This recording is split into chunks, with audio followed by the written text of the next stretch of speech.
अच्छा, अगर मैं आपसे कहूँ छोड़ने को इंग्लिश में क्या कहते हैं? आप ऑलमोस्ट इमीडिएटली कहेंगे लीव कह दो। लेकिन ऑब्वियसली ये हर बार डिपेंड करेगा कॉन्टेक्स्ट पे और अलग-अलग सिचुएशंस में आप छोड़ना के लिए अलग-अलग वर्ड्स का इस्तेमाल करते हैं।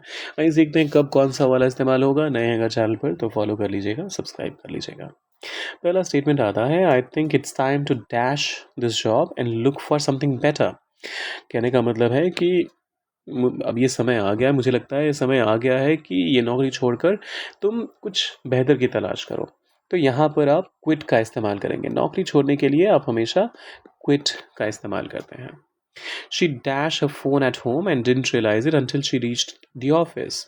उसने अपना फ़ोन घर पे छोड़ दिया और उसे ये महसूस भी तब हुआ जब वो ऑफिस पहुंच चुकी थी। तो यहाँ पर लीव का इस्तेमाल होगा और पास्ट की बात हो रही है। So she left her phone at home and didn't realise it. Please dash me alone, I need some time to think. मुझे थोड़ी देर अकेला छोड़ दो, मुझे कुछ सोचना है या फिर मुझे सोचने के लिए कुछ समय चाहिए। तो यहाँ पर लीव मी अलोन ये बहुत ही कॉमन एक्सप्रेशन है जब भी आप किसी को कहना चाहते हो कि यार दफ़ा हो जाओ, मुझे सोचने के लिए थोड़ा समय दे दो। ही dash smoking last year after nearly 20 years. अब यहाँ पर स्टार्टेड तो कह नहीं सकते, छोड़ने वाला सेंस पहले ही हमें पता है सारे स्टेटमेंट्स में आ रहा है। तो जब भी कोई भी हैबिट छोड़ने की बात होती है तो उस केस में आप क्विट का इस्तेमाल करते हैं। He quit smoking last year after nearly 20 years. Don't dash the opportunity, मौके को मत छोड़ो। अब यहाँ पर मौके को छोड़ने के लिए आप गिव अप का इस्तेमाल करते हैं।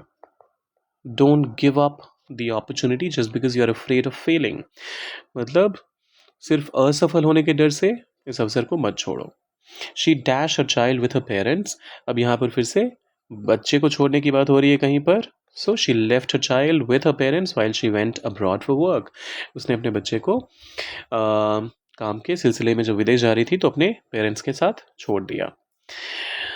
दो तीन और है, फटाफट से करते हैं उनको भी complete. The company has decided to dash 20 employees due to falling sales. गिरते हुए सेल्स की वजह से कंपनी ने कुछ एम्प्लॉयज़ को छोड़ने का डिसाइड कर लिया है। तो आपने सुना होगा ये टर्म बहुत कॉमन है, lay off. Decided to lay off 20 employees. He dash his family behind and move to another city.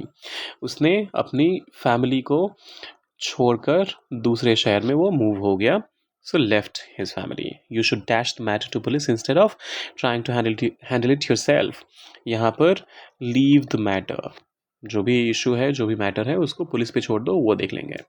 The teacher dash us 10 minutes early because the next class had been cancelled. अगली class cancel हो गई थी तो teacher ने हमें 10 minute पहले छोड़ दिया। तो इसके लिए आप लेट ऑफ का इस्तेमाल कर सकते हैं। अभी आखिरी वाला आपके लिए है।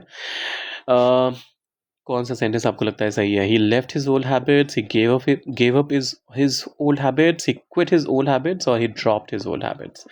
सोचिए, डालिए उसे कमेंट सेक्शन में। और जाने से पहले क्या क्या करना होता है, लाइक, शेयर और सब्सक्राइब करके जाइएगा। मिलते हैं जल्दी।